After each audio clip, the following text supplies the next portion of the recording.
mbote lisusu bandeko nangai na bino bandeko oyanga tokutani eza ndenge tomesana kokutana biso na bino likambo eza ya contrat to signa yango toloba moto atrahir moninga te na mosala oyo ya kobundela Congo ya kolobela ba Congolais. Lelo toza jeudi 6 septembre 2018. Franck Diongo reste en prison pendant 5 ans. Ceux qui tolongoli 1 année et demie au Yazanango, Franck Diongo doit encore croupir pendant 3 ans et demi. Naboloko. Bien que Bafundaye comme auteur moral, mais auteur matériel, Bazalaki a quitté. Yangwa Sengaki révision. Yare ya cour suprême de justice. Étant donné que yetangu ba memakaye azalaka na eta ya kosamba te, mais tangu bake kosambisa ba misusu bakuti ke bazana likambu te bakite ye bakite bango. Yango Franck Diongo alobi soki nga bakondana ke na tinda batu babeta batu ba oyo babetaka entre guillemets bakite bango nga na kotika la pona nini. Là tozo se rappeler na makambu ya Adolphe Onosumba bakanga kaye condamné en sa qualité de député national parce qu'il a été jugé en flagrance. Condamné ye na simanango baye kozwa ba élément nouveau ndenge Franck Diongo chamba zwaki bakoti ici en révision et cet arrêt a été révisé. L'histoire se répète. Franck Diongo a le même élément Abakissi a démontré avec le rapport médicaux à l'appui. Na jugement ya kitima ya ba o balobaki bangonde ba salaki action. Ma nangonga oyo nani akotika Franck Diongo chamba. C'est là aussi que nako ebisaka bandeko na biso.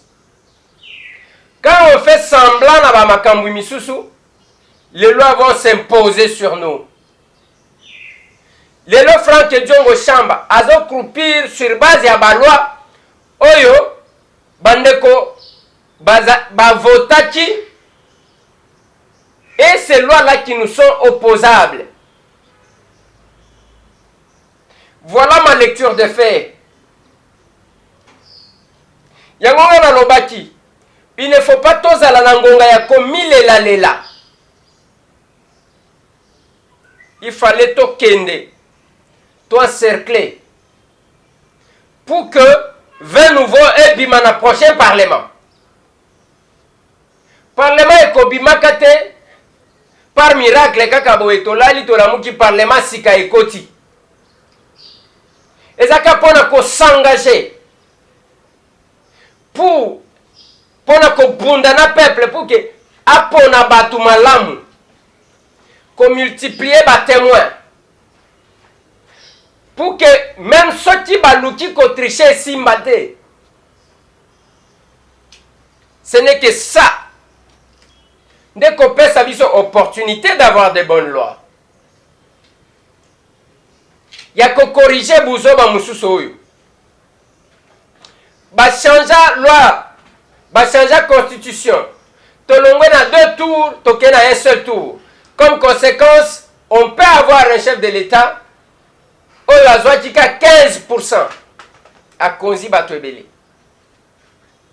Comme conséquence, frustration, crise de légitimité au Dozakana.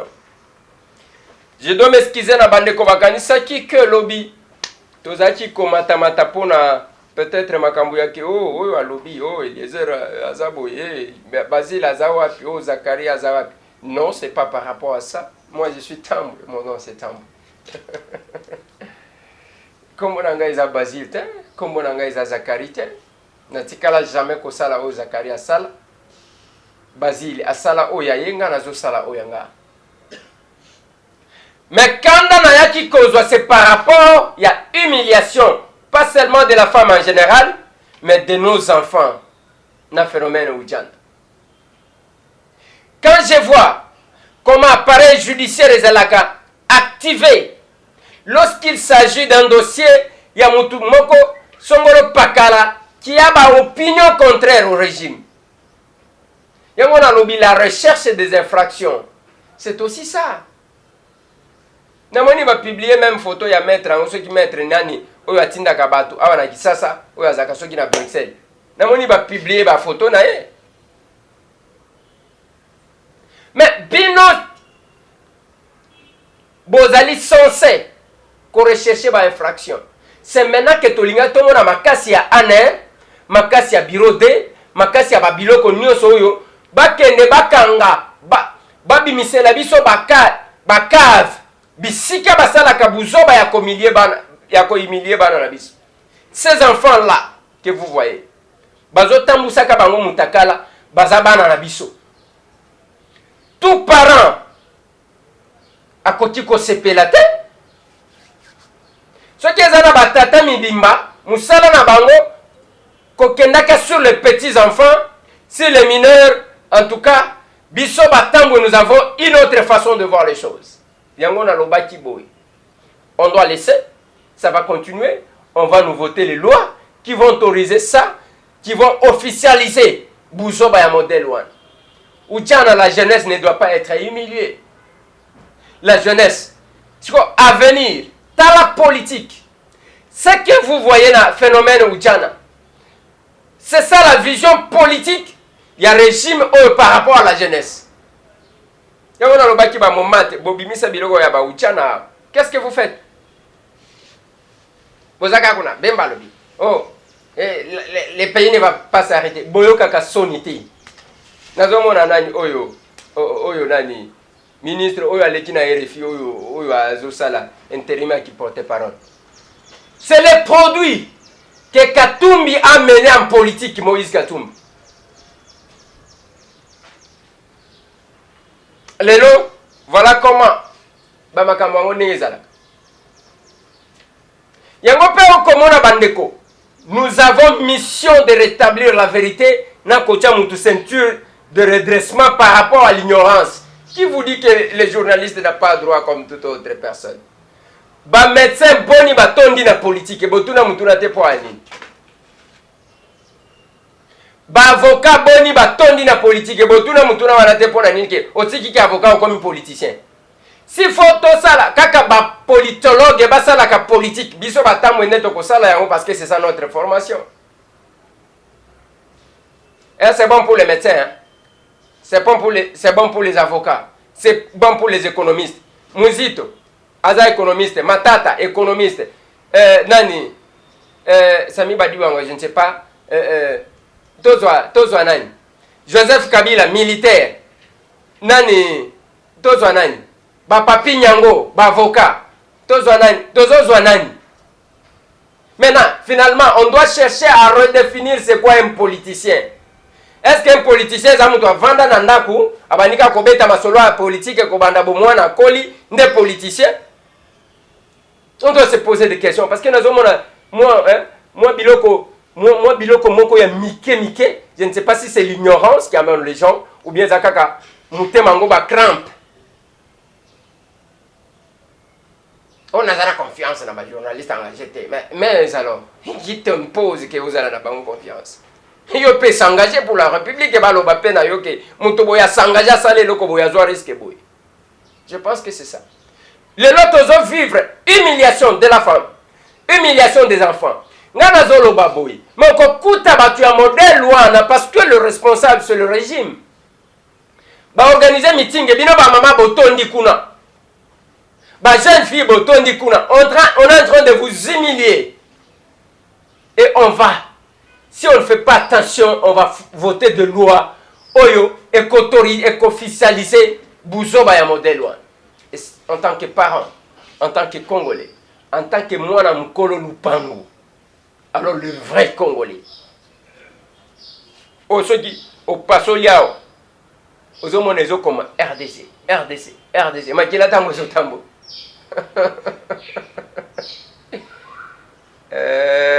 Compliqué. Bientôt rencontre à Bruxelles, il y a opposition. Adolphe Muzito Azawana, Moïse Katumbi Chapwe Azawana, Jean-Pierre Bemba Gombo Azawana, bientôt Félix Antoine Chilombo Tshisekedi Akozalawana, Naba candidat Missous. Oyo, bazali à opposition. Na simanango, tokotali sabino ndenge nini tokendaki na messe. Oyo basalaki en faveur. Ya ba victime. Ya catastrophe. Oyo ba 207. Esprit des morts, c'est un Libanais qui vient au Congo. Ami Pesi Kombo 207 esprit des morts. Oyeko boma nani. Ape ba taliban bazate. Oyeko boma nani. Mais wana okomona bako travailler butu. Bazozo ba bleu wana ba mema yango na usine na bango mususu et banda ko faire travailler pendant que les sang de nos frères, de nos sœurs, de nos mamans est coulé. On était descendu là-bas et nous allons vous accorder l'opportunité de vivre ce qu'a été la journée. Ça c'est dans un autre élément. Bokoti kolanda yango na deuxième compte YouTube Nabiso. Mwana Kolo Lopango. Abonnez-vous là-bas parce que qu'on a l'avantage to tcheli bino eloko sika, to tcheli bino eloko kala. To tcheli bino eloko kala, to tcheli bino eloko sika. Yango komonaka to tcheli bino wa combattant de foi. To tcheli bino wa descente na biso na bamboka. Ezandenge wana.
Yeah!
awa on a aventure toye papa ozonga ndako toye te po ozonga sute so ozonga ndako te papa oyoka ngona na masolo na matoi na oyoka yango na binga loba te coach na tiki na je suis franchement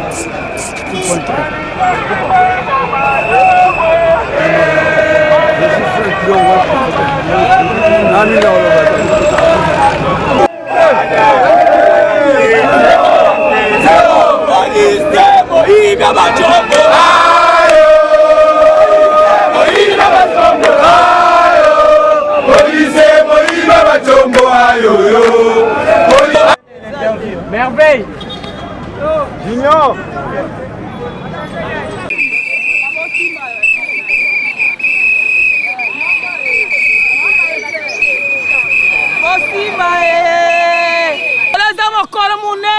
toleli mbula ebele tozwi eloo te bakangi ye sans problème babomi ye baboma ye me nzambe lelo opesi mokolo na ye lelo frank jon akelia na ndako lelo toyosilana bana mama wiva bana mama wivine bango wana bazoya image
Bima lelo pe fa bima.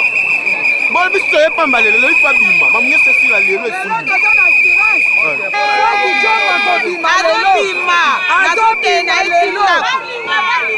Mangi jongo lelo toza na e libanda. Donc papa sa libanda lelo. Toye na décision toye kozwa papa. Baza na bandimata moko te o bakoumisela eti lelo azala na makala. Wana ezi esika na ete. Bana bakufi nzala. Papa lelo peuple congolais boye bakalelo ke papa azobima libérateur azobima lelo donc lelo ezande lelo eloko moko ekozanga te toza sur que lelo azobima héros vivant lelo libanda peuple congolais bana posa na ye lelo libanda président Frank Diongo azako bima lelo toene kozwa ye poto kende na ye ebele na ba télévision na ba canal qui n'est pas ça lelo ezali mokolo ya suka po baza ko rendre verdict ya président Frank Diongo bango bayebi ke bakonanaki ye na lokuta lelo azobima tozokende na ye akomata na mutuka te akotambola makolo tozobana awa ntina parti makambo akoloba o soki eza te azobima lelo eloko nyonso eza ezala na suka nango lelo eza na suka tolembi chaque jour toya tozonga eske ezalaka te papa lelo tokende na frank etina ndako na ye papa touti mosika totiki misala totiki bafaire na biso toye po tobimisa président toye na mama Élysée awa tolandi président Franck Diongo biso oh mama Élysée Bidwaya biso totiki misala totiki bafaire toye po président bima lelo tokende na makolo kande moninga lobi makolo oyoki président ko malelo batabukavu pe bazaliao papa nauti Bukavu nazwi vol justement to ya kozwa ndeko Diongo me bayeke no lelo eza libération na ye yango wana toye to libérer et pour ceux qui batiki pas question akende na mutuka te akokende makolo on va le prendre en pied jusqu'à la maison pas question à cortège pas question to makolo na tinda makolo bebele ezaka justice ya Congo bazilinga nzambe bamisa biso Franck Diongo to mema na lipeka to kende na ye to liyebiso ba mususu te to kozwa nde ye bakongolais bazotuna est-ce que épreuve nini oyo Franck Diongo asalaki lelo Franck Diongo azala kati ya prison yango bana Congo baza kotuna ke Franck Diongo abomaki nani asalaki nini lelo tozobima na président tozokende na ye ngala uti Kisangani toye mpo na président na biso Franck Diongo abima tolandi honorable Tampo Muzi Désiré toye awa problème esila lelo biso tokokende na Franck Diongo makolo akomata na mutuka moko te molobeli ya solo ya biso ye wana mpo na bana mboka. Na temps normal. Toyebi bien que justice ya mboka na biso eza manipulé, eza instrumentalisé ya bato baza na pouvoir. Na mutu oyo se asali plus de 20 ans na pouvoir azosala eloko moko te. Yango tolobi lelo Franck Diongo faza libéré. Tokobeta ne makolo banda watina palais. Ba libéré biso honorable ya biso babimisa ye. Elo nini esilaka te. Biso ba na eto ana posa na ye. Elo nini yango esilaka te mbula kute betaka. Tolembi tozonga na papa ya biso lelo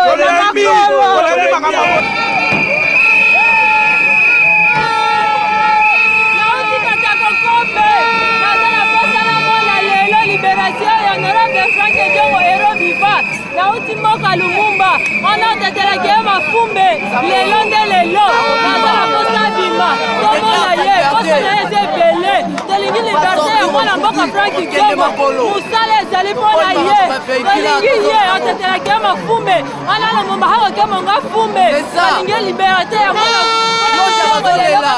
kaka lelo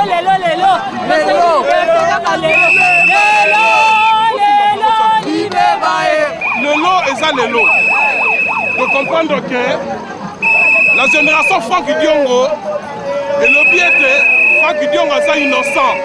Innocence na ye et mon anine lelo pe lelo drozonga na endako. Le biais de justice en mboka et ça msa nango. Tolingi manipulation de la justice et que lelo Franck Diongo va la quitter parce qu'il est innocent. Boloba qui a salué auteur intellectuel. En réalité, nous n'avons rien vu. Bato ya tinda ki bakanga bamona na te. Bato yo batinda ki basala bamona na te. Alors tellement qu'il est innocent, le de lobby qu'il faut azala quitter vouloir ou pas. Voilà pour la nation Franck Diongo. MLP, c'est la lutte libère. MLP, c'est la lutte libère. C'est la lutte libère, c'est la lutte libère, c'est la lutte libère. Donc cela veut dire avec lutte net pour libérer mboka oyo. Lelo eza dernier procès ya ndeko Franck Diongo. Ndenge toye boye, toye kozwa papa na biso honorable Franck Diongo tozonga na ye ndako. Tina moninga na lati costume boye, c'est que makambo eza ya bien. Eza faveur te. Toke na ba procédure normale, ba procès ndenge tosambaki qui ekomi na suka lelo nde toye kozwa papa na biso azonga palais. Merci. MLP, c'est la lutte libère. MLP, c'est la lutte libère. En tout cas, lelo toyebi que verdict eza ko tomber positivement. C'est-à-dire honorable Franck Diongo toyelo comme susute, toye kaka kozwa président national, tozozonga na ye na ndako. Lelo biso bana il faut tolia na papa, tomela na papa, tolala na papa, tosakana na papa na biso parce que ça fait longtemps tokabwani na ye.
awa te pour que totika honorable amatali sur la motuka ya prison azongo. Donc d'ailleurs action auto salaki yango comme ya révision ezalaki pour que tozwa ba résultat. Bon tozali bon on a besoin ba résultat et lelo toko zwa ba résultat na musala auto salaki. Donc yango monitoyer et tout le kuboye ya bato pour que to zwa mwana mboka tozonga na enda. Yango tolobaka tango inso eta moini eta mobomi procès ezalaki na 9h30 yango tozali kokamwa ti 11h40 mwana mboka komi nano awa te tala ndenge nini malgré tokomaki awa 6h population ezali kaka mobilisée population ezali toujours en mouvement tozali komela eloko te tozali kolia eloko te tolobi tokobanda kolia tango juge to bajuge bakopesa jugement ya suka bo comprendre tautologie ezali émotion de joie parce que toyebi mwana mboka honorable Frank Diongo lelo tozali kozonga na ye même soki akomi awa te même soki moini eta moini aboyi kokomisa ye awa te po to ayebi malamu te tolingi tomema honorable na mokongo tobima na ye awa tina résidence na ye mabe ezali te mais kasi tokozonga na esengo pamba te le jugement doit se dire. Donc lelo jugement ezako bima mwana mboka azali kozala akite azako bima na boloko azali kobima pona kozongela ba activité na ye et beaucoup plus pona kokoba kosalela peuple na ye oyo azali kozela ye bana Kisasa bana Lubumbashi Katanga bana mboka mobimba oyo ya Congo bazali kozela kobima honorable Frank Diongo awa tozali kozwa ba appel téléphone mususu ya Android si ekangi oyo mususu pe ningi ekanga pamba te bazali kotuna ndenge nini ndeko Christophe Bahati kuna makambo eza ndenge nini pamba te tozeli tolembi yango biso toza koyebisa bango bana mboka bisika nyonso bozali na France na Belgique na Gabon na Congo Brazzaville na Kisasa mobimba na Équateur bozala calme lelo mwana mboka honorable Frank Diongo oyo peuple congolais assis à comprendre que il n'y a que l'unique opposant le véritable celui qui a remplacé celui qui a remplacé valablement Tshisekedi le père c'est Frank Diongo na ba combattant na ye ndenge tozali awa ba lieutenant tozali kokoba kosala musala ya ko défendre peuple et puis to ko défendre tina suka peuple mais lelo bana mboka bozala na esengo pamba te honorable Frank Diongo azali banda kokende kozwaye même soki baboy akoma awa tango bakobimisa e bakoloba jugement lelo biso moko tokobima awa na makolo tokozonga ndako te tokokende mbala moko na makala kokende kozwa ye kokanga bisaka nyonso mpi tobimi na ye nzela moko nde tozongi ndako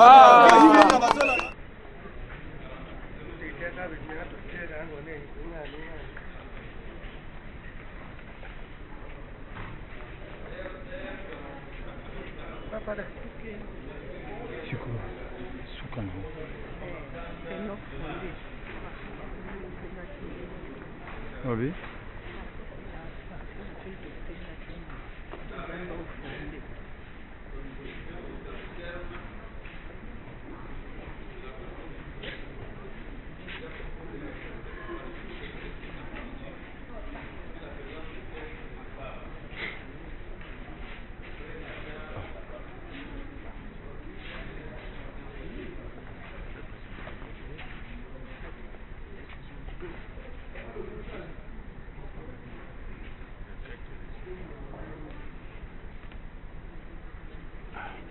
Au nom fondé cet habit donc qu'est-ce qu'on va rejeter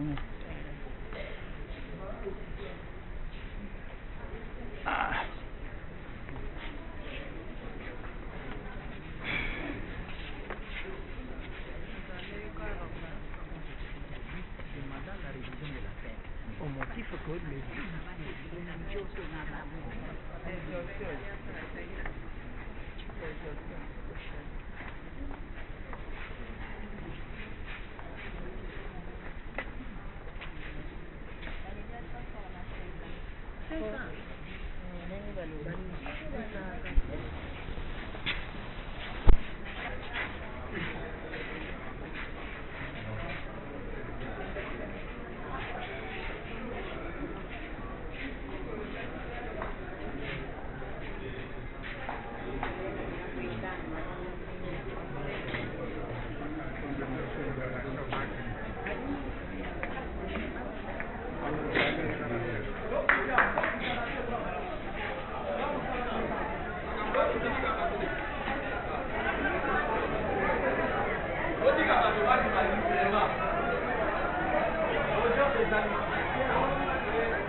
Ah.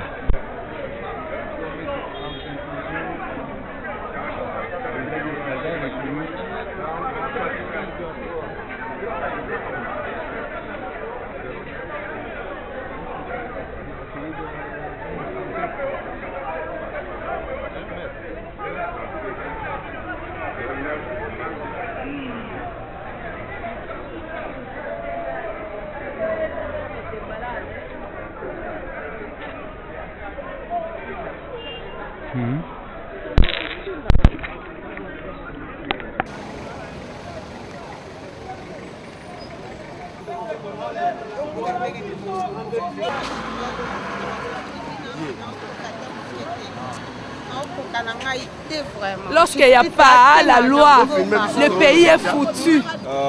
Les journalistes sont très déçus. Très déçus. Makambo oyo uti koleka na kati na ebite esalinga isoni na mawa ke droit oyo biso totangi na ebite soki ezali kaka même droit biso mbala na ngai ya liboso na kweya nanu na kweya te na ganyaka se ko gagner bongo mbala ya liboso na mona makambo oyo na uti komona ndenge na rasikaki bino ete mwana mboka Frank Diongo tokozonga na ye esalami bongo te. Esalami bongo te pona nini bazuzi balandi kaka oyo ministère public alobaki makambo oyo biso toyaki nango requête na biso bongo baloba ete ezali non fondé ezali bendenge moko bazuzi sima ya koyoka biso ya koyoka ministère public bakati ete bapesi raison na maye Thomas ya l'État, oyo zali bongo bazuzi ya l'État, ministère public, magistrat et parquet, oyo basengaki. Donc, ba confirmer bongo, bazwa requête wana bazwa bazali non fondé et puis ba confirmer jugement arrêt oyo il y a 5 ans de servitude pénale et ndeko Frank Diongo fanda na prison pendant 5 ans. Donc, yango zomona nazali totalement abattu. Et par rapport à la preuve, nous sommes tous les éléments nouveaux. Balandi wana te, basali makamuna ndenge na bango.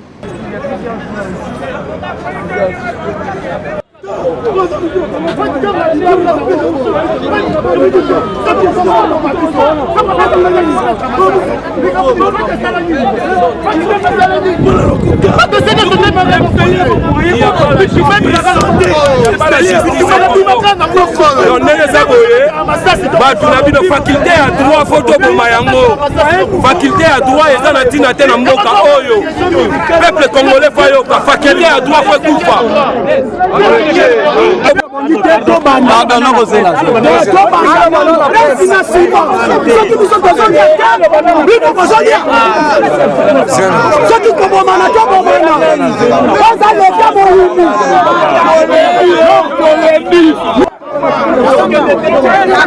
Vous devez rendre son verdict aujourd'hui, vient de rendre son verdict. Le verdict de la Cour est que la requête en révision du demandeur Frank Diongo Chaba a été déclarée recevable mais non fondée. Pour la Cour, les moyens soulevés par le demandeur en révision Frank Diongo ne rentrent pas dans le cadre de l'article 67.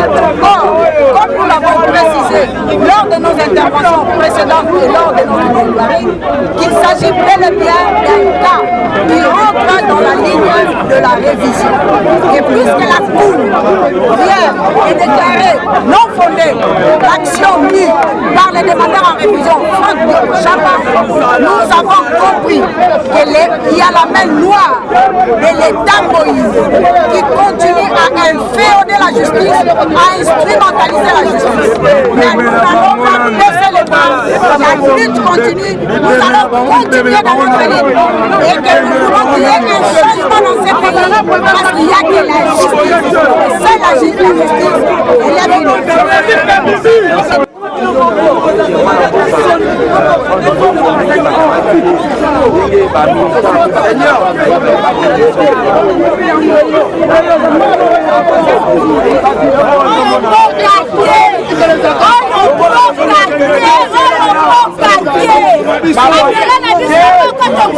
you.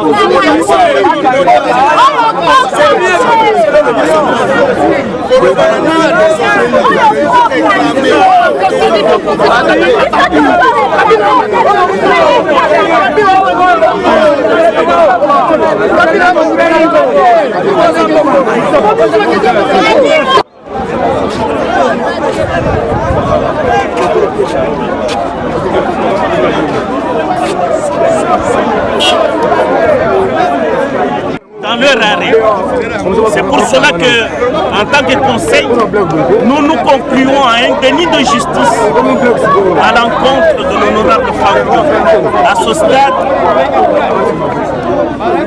c'est ce que nous pouvons vous dire. La prochaine étape, c'est quoi? C'en est fini? La prochaine étape, ce n'est pas fini parce que, après épuisement de toutes les voies de recours internes, il y a toujours lieu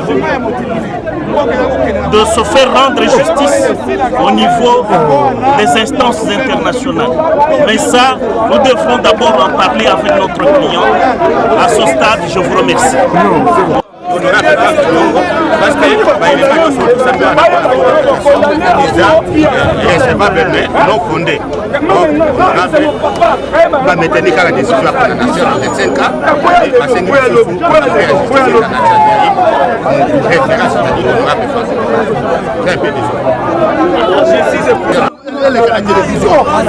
Kabila a manipulé le juge de Mboka Oyo. Kabila a manipulé le juge de Mboka Oyo. Pendant 200 fois qui ont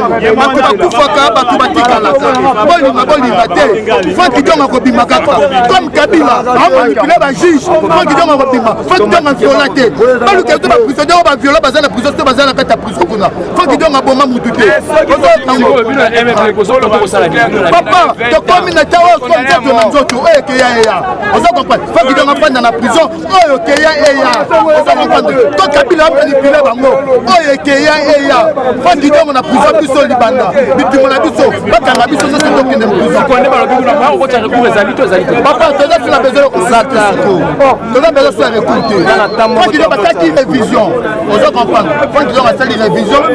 la condamnation de la tout d'abord, il a été condamné justement. Et pas Kabila. Kabila n'a pas condamné Papa. Les victimes de torture n'ont pas été torturées. Et que par-delà ce que nous avons évoqué, en date du mois de juillet 2017, 15 autres personnes qui se retrouveraient dans la maison pour les infractions, pour le même infraction que l'honorable Franck Diongo, ont été acquittés du chef des infractions de torture et condamnés pour l'infraction de coups et blessures au sein. L'article 67 a accordé la loi relative à la procédure devant la Cour de cassation, a accordé à l'honorable Franck Diongo la possibilité de saisir la Cour de cassation pour réviser la condamnation dont il a fait l'objet.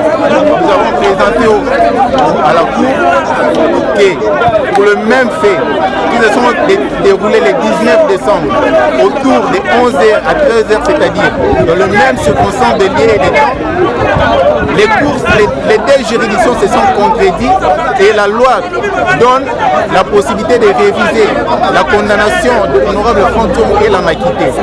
Mais le constat malheureux aujourd'hui est de constater que la Cour n'a pas suivi les directives de la loi pour acquitter l'honorable Franck Diongo, moins encore la possibilité que la loi lui accorde de saisir la Cour pour la révision de la dite convention en ayant les éléments nouveaux. L'élément nouveau que nous faisons allusion, c'est le rapport médical qui atteste que les 3 gardes républicains n'ont pas été torturés. Mais la Cour estime pour elle que les 3 gardes ont été torturés. Alors nous ne savons pas quel élément de preuve il tire le non-fondement de notre enquête. Donc nous avons un grand regret de constater la politisation de la justice, l'instrumentalisation de la justice congolaise. Nous voulons que dans les années à venir, que l'image de la justice congolaise soit rigorée. Vraiment, il s'est arrivé à plonger 5 ans. C'est vraiment un constat malheureux.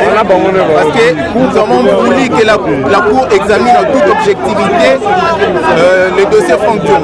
Mais nous avons vu qu'il y a subjectivité et certaines personnes gouvernementales, certaines autorités avaient donné des ordres.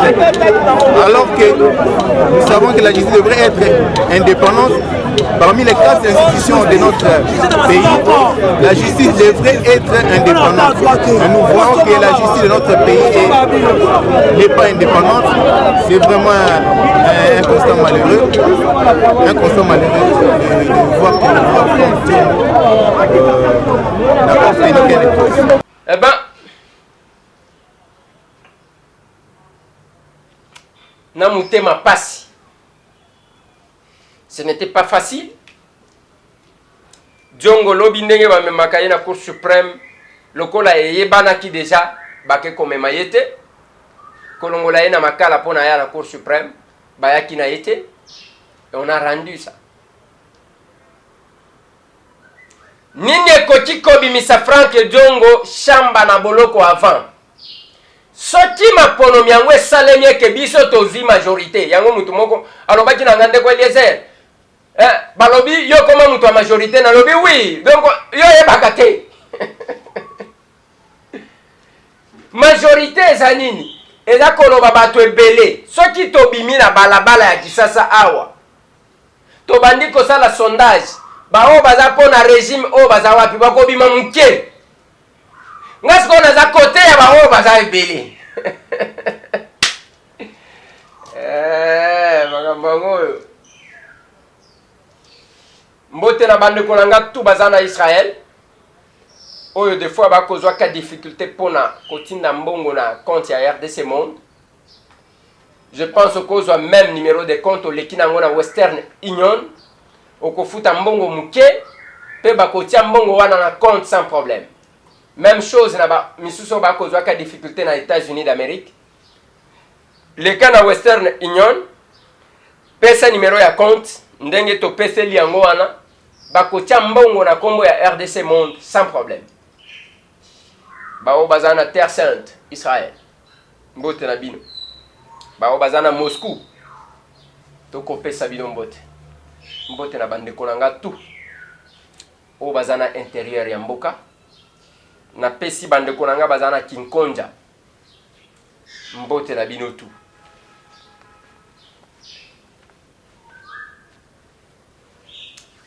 Merci. Botika la branche za passe. Soki tolingi tobi misa Franck Diongo shamba. Parce que soki tolobi na ki mettre bondo alobi il faut tokende na sur le plan international d'accord. Bato ba ko exécuter nini? Jomi Dongala akenda gagna na Genève. Yewana zaka na kacha boloko.